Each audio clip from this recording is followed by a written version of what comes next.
To the commerce at home.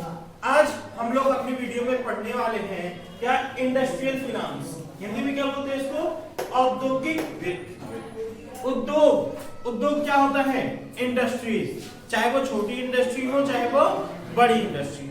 Video start करते हैं, और वीडियो स्टार्ट करने से पहले मैं आप लोग को बता दूं, आपको बिजनेस, बैंकिंग या अकाउंटिंग तीनों में से कोई भी सब्जेक्ट को अगर आपको पढ़ना है तो आपको पूरा सिलेबस मिलेगा मेरे चैनल पे। आप प्लेलिस्ट चेक कर सकते हैं, वहां से आप देखते रहिए, ठीक है। चलिए देखते हैं कि क्या कहना चाह रहा है, मीनिंग क्या है इंडस्ट्रियल फिनांस का। इंडस्ट्रियल फिनांस का मतलब क्या होता है।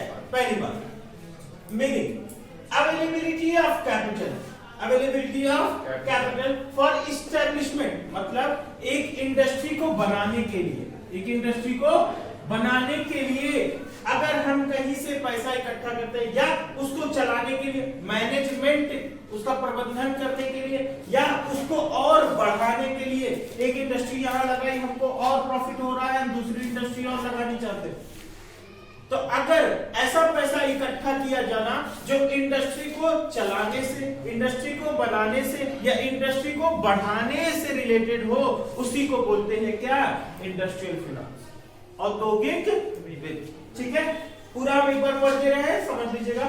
Availability of capital for establishment, management और एक्सपेंशन। एक्सपेंशन मींस होता है बढ़ाना, बिजनेस को बड़ा करना। ऑफ स्मॉल स्केल, चाहे वो छोटी स्केल की इंडस्ट्री हो, कम प्रोडक्शन करती हो, चाहे वो लार्ज स्केल, बहुत ह्यूज क्वांटिटी में प्रोडक्शन करती हो, ऑफ इंडस्ट्रीज। ठीक है, स्मॉल स्केल या लार्ज स्केल इंडस्ट्री। ऐसे उद्योग जो सामान बनाने वाले हों, चाहे वो छोटी कैपिटल लेके काम कर रहे हो चाहे वो बड़ी कैपिटल लेके काम कर रहे हो, उनकी कैपिटल को इकट्ठा करना क्या कहलाता है, इंडस्ट्रियल फिनांस कहलाता है। ठीक है, अब ये मेनली दो तरह के होते हैं, लॉन्ग टर्म और शॉर्ट टर्म। लॉन्ग टर्म को फिक्स कैपिटल बोलते हैं, लॉन्ग टर्म को क्या बोलते हैं, फिक्स कैपिटल। अच्छा, ऐसा क्यों बोलते हैं, नहीं, वो हमेशा रहेंगी बिजनेस में। ऐसी कैपिटल जो बहुत लॉन्ग टर्म के लिए लगाई जाती है, जैसे कि बिल्डिंग लगाना, भैया बिल्डिंग चाहिए ना, जहां पे मशीनें लगेंगी उसके लिए एक एरिया चाहिए, जमीन चाहिए पूरी, है ना। तो ऐसा पैसा इकट्ठा करना जो लॉन्ग टर्म एसेट पे लगेगा, जो लॉन्ग टर्म एसेट पे लगेगा, उसको बोलते हैं, वो पैसे को फिक्स कैपिटल, क्या बोलते हैं, फिक्स कैपिटल या लॉन्ग टर्म की कैपिटल। और दूसरा किस तरह की कैपिटल की जरूरत पड़ती है इसको चलाने के लिए, short term capital. Short term capital example दोनों के लिए देते हैं। मान लीजिए कंपनी को लोन चाहिए, अगर वो बिल्डिंग वगैरह के लिए ले रही है, बिल्डिंग के लिए ले रही है, लैंड के लिए ले रही है, मशीनरीज के लिए ले रही है, उसको बहुत अमाउंट बड़ा चाहिए इन सब चीजों को खरीदने के लिए।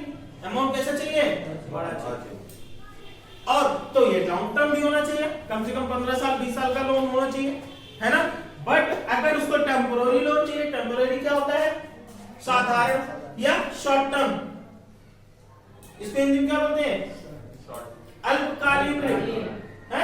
अल्पकाल के लिए पूंजी अगर कहीं से इकट्ठा कर रहा है, जैसे कि उसने लोन लिया स्टॉक खरीदने के लिए, स्टॉक ऑफ रॉ मटेरियल, कच्चा माल खरीदेगा तभी तो बनाएगा, है ना।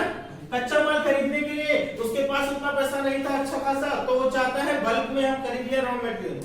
लेकिन रॉ मटेरियल क्या बहुत टाइम के लिए खरीदा जाता है, 10 साल 15 साल के लिए नहीं, वो तो भैया लिया गया, बनेगा सामान और बिक जाएगा। तो ये शॉर्ट टर्म के लिए कैपिटल इकट्ठा करता है, क्यों, अगर उसको माल वगैरह खरीदना होता है, कभी इसकी जरूरत पड़ती है कभी नहीं पड़ती, लेकिन इसकी जरूरत तो पड़ने वाली भाई। कोई भी बिजनेसमैन पूरा का पूरा पैसा अपना लगाना नहीं चाहता। अक्सर लोग क्या करते हैं, बड़े बिजनेसमैन लोन लेकर काम करते हैं, ठीक है, अपना पैसा फंसाना नहीं चाहते। तो दो तरह के इंडस्ट्रियल फिनांस, अगर हम इंडस्ट्रीज के लिए पैसा इकट्ठा कर रहे हैं उसी को क्या बोलते हैं, इंडस्ट्रियल फिनांस।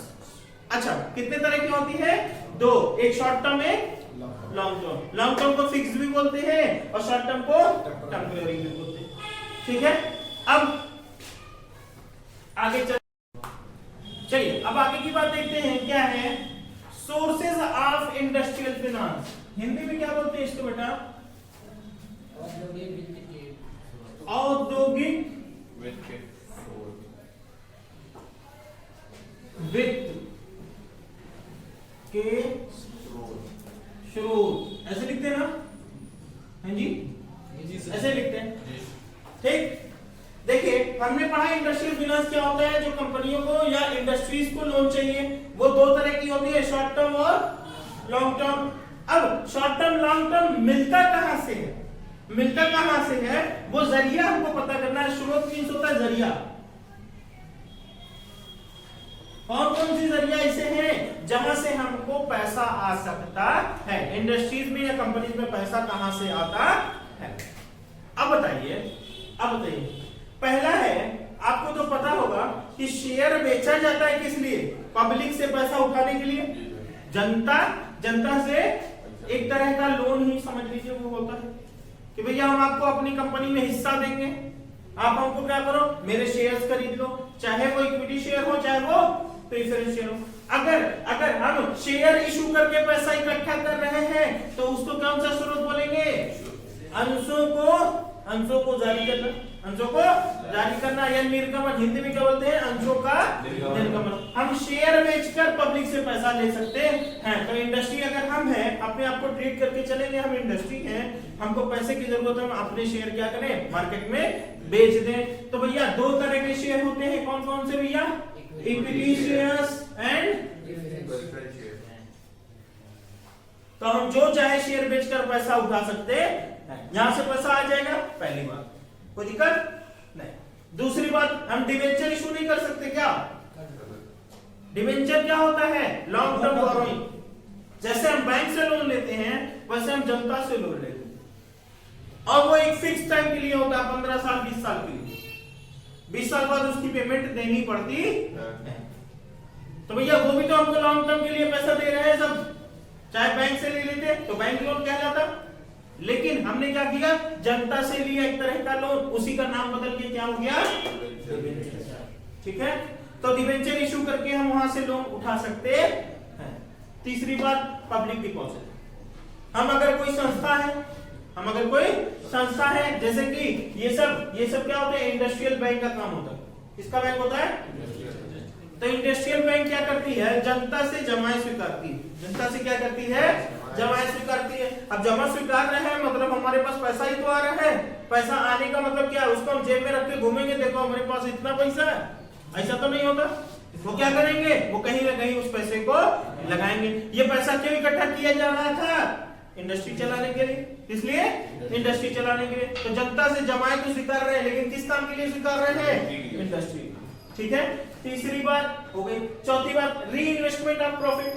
हम और पैसा कहां से ला सकते हैं? जितना प्रॉफिट कमा रहे हैं उसको फिर से लगा दीजिए, उसको क्या कर दीजिए? फिर से लगा दीजिए, तो वो भी पूंजी बन जाएगी। वो प्रॉफिट क्या हो जाएगी? पूंजी। जैसे कि आप देखते होंगे कैपिटल के नीचे, शेयर कैपिटल के नीचे एक हेडिंग आती है अकाउंट में, रिजर्व्स एंड सरप्लस आती है ना। तो ये रिजर्व एंड सरप्लस क्या है? प्रॉफिट में से कुछ हिस्सा काट के उसमें रखा जाता है। बाद में इसी रिजर्व में से क्या कर दिया जाता है? फिर से कैपिटल बनाई जाती है। तो भैया प्रॉफिट को ही क्या कर देना? फिर से री इन्वेस्ट कर देना। प्रॉफिट को क्या कर देना? री इन्वेस्ट कर देना। री इन्वेस्टमेंट ऑफ प्रॉफिट कहलाता है। बात समझ में आ रही है? उठा के रिजर्व एंड सरप्लस से कहां रख दिया जाता है? वो कैपिटल में। कहां पे रख दिया जाता है? और वो फिर से बिजनेस में पैसा इस्तेमाल होने लगता है। आगे चलते हैं। Loan from commercial bank. Commercial bank क्या बोलते हैं हिंदी में? व्यापारिक बैंक। व्यापारिक बैंकों से क्या ले लीजिए? ऋण ले लीजिए, तो मिल जाता है भाई। व्यापारिक बैंक किस लिए बैठे हुए हैं? लोन देने के लिए। तो व्यापार उनका वही तो है, पैसा जमा करा लीजिए और क्या दे दीजिए? लोन दे दीजिए, ताकि वहां से क्या मिल सके? उनको प्रॉफिट मिल सके कुछ इंटरेस्ट के रूप में, है ना। तो वो उसी लिए बैठे हैं। अगर हम चाहे, हमको कैपिटल चाहिए, तो कैपिटल हम कहां से ले सकते हैं? कमर्शियल बैंक से। उसके बाद देखिए, financial accommodation from central and state government. ये थोड़ा इंपॉर्टेंट टॉपिक। क्या इंपॉर्टेंट है इसमें? अभी तक ये सारी बातें आप पिछले चैप्टर्स में कहीं ना कहीं देख चुके, लेकिन ये बात नहीं देखी होगी। कभी कभी जैसे कि इंडिया में बहुत ज्यादा अच्छा मैन्युफैक्चरिंग सेक्टर नहीं है, इसीलिए हम लोग ज्यादा चाइना से माल खरीदते हैं ना। क्यों खरीदते हैं? क्योंकि हम उतनी सस्ती कॉस्ट पे माल नहीं बना पाते, नहीं बना पाते। हम लोन लेंगे, इंटरेस्ट लगेगा, कॉस्ट और महंगी हो जाएगी, कॉस्ट और क्या हो जाएगी, हमारा खर्चा बढ़ जाएगा ना। हमारा खर्चा बढ़ जाएगा तो हम उसी माल पे लगाएंगे ना, सारा खर्चा कहाँ लगाएंगे, उसी माल पे। देखिए मेरा ये भी खर्चा लगा था, इसको भी इसी की कॉस्ट में जोड़ दीजिए, इसी की लागत में जोड़ दीजिए, तो उस सामान का दाम महंगा हो जाएगा। इसीलिए हम क्या करते हैं, बाहर से माल मंगवा लेते हैं, चाइना वगैरह से, सस्ता सामान होता है, चाहे जल्दी खराब हो जाए वो अलग बात है, उतना क्वालिटी अच्छी नहीं होती। इंडियन गुड्स की क्वालिटी बहुत अच्छी होती है, लेकिन वो महंगा पड़ता है हमको। बात समझ में आ रही है? तो गवर्नमेंट क्या करती है, उनको अपनी तरफ से कुछ लोन देती है कि भाई देखो बहुत कम इंटरेस्ट रेट पे देंगे, तुम इंडस्ट्री तो लगाओ, तुम सामान बनाओ, तो क्यों बनाओ भैया, हमारे देश की चीज है, हमारे देश की साख बढ़ेगी उससे। हमारे यहाँ इंडस्ट्रीज अब आ रही है। मैन्युफैक्चरिंग सेक्टर बहुत कम था, मैन्युफैक्चरिंग सेक्टर को बढ़ाने के लिए उन्होंने 2-3 चीजें बनाई। इंडस्ट्रियल फाइनेंस कॉर्पोरेशन बनाया, ये ऐसे कॉर्पोरेशन है, इंडस्ट्रियल बैंक बनाए, ये ऐसे बैंक या कॉर्पोरेशन है जो सिर्फ इंडस्ट्री के लिए बने ही है, सिर्फ इंडस्ट्री के लिए बने हैं। तुम इंडस्ट्री चलाना चाहते हो, ठीक है, मैं तुमको लोन देने को तैयार। आपके पास जगह है कि नहीं, आप जगह दिखाएंगे, आपको लोन जल्दी पास हो जाएगा। इंडस्ट्री के नाम पे ही लोन जल्दी पास हो जाएगा, कम रेट ऑफ इंटरेस्ट पे लगेगा। कॉमर्शियल बैंक से लेंगे तो ज्यादा रेट पे मिलेगा, लेकिन इंडस्ट्रियल बैंक जो स्पेशली इंडस्ट्रीज के लिए बना हुआ बैंक है, उससे लेंगे तो वो सस्ते पे देगा, उससे लेंगे तो सस्ते पे देगा। इंडस्ट्रियल फाइनेंस कॉर्पोरेशन ये संस्था इसीलिए बनी है, लॉन्ग टर्म लोन देने के लिए। किसको देने के लिए? इंडस्ट्री। ठीक है। अच्छा, फॉरेन कैपिटल आपने सुना है, फॉरेन इन्वेस्टमेंट? फॉरेन इन्वेस्टमेंट नहीं सुना है? नहीं, जब हमारी कंपनी में बाहर की कोई कंपनी इन्वेस्ट करे, हमारी कंपनी में बाहर की कोई कंपनी हो, बाहर का कोई आदमी हो, हमारी कंपनी में कैपिटल लगा रहा हो, तो इसको बोलते हैं फॉरेन इन्वेस्टमेंट। क्या बोलते हैं? और उसी का नाम यहाँ लिखा हुआ है फॉरेन कैपिटल। विदेशों की कोई कंपनी हो, वो हमारे देश की किसी कंपनी, किसी इंडस्ट्री में क्या लगा रही हो, अपना पैसा लगा रही हो, हमारे यहाँ का शेयर खरीद रही हो, हमारे यहाँ का शेयर खरीद रही हो, तभी तो पैसा ही देगी ना। तो शेयर खरीदने से क्या मतलब है, उसने थोड़ा सा शेयर लिया और हमको क्या दिया, पैसा दिया कैपिटल के रूप में, चाहे वो फिक्स कैपिटल हो चाहे वो कोई दिक्कत। आगे इंडिजिनस बैंकर्स, महाजन साहूकार वगैरह है ना, देसी बैंकर जिनको बोलते हैं, वहां से हम नहीं लोन ले सकते क्या? ले सकते। कई कई तो इतने बड़े महाजन होते हैं, बैंकों तक को लोन दे देते हैं, इतने बड़े महाजन होते हैं, इतने पैसे वाले होते हैं। ठीक है, तो महाजन वगैरह से भी लोन लिया जाता है। चलिए बाकी की बातें अगली वीडियो में, और अगर आपको पसंद आती है मेरी वीडियोस तो लाइक, शेयर और सब्सक्राइब करिए। Good luck.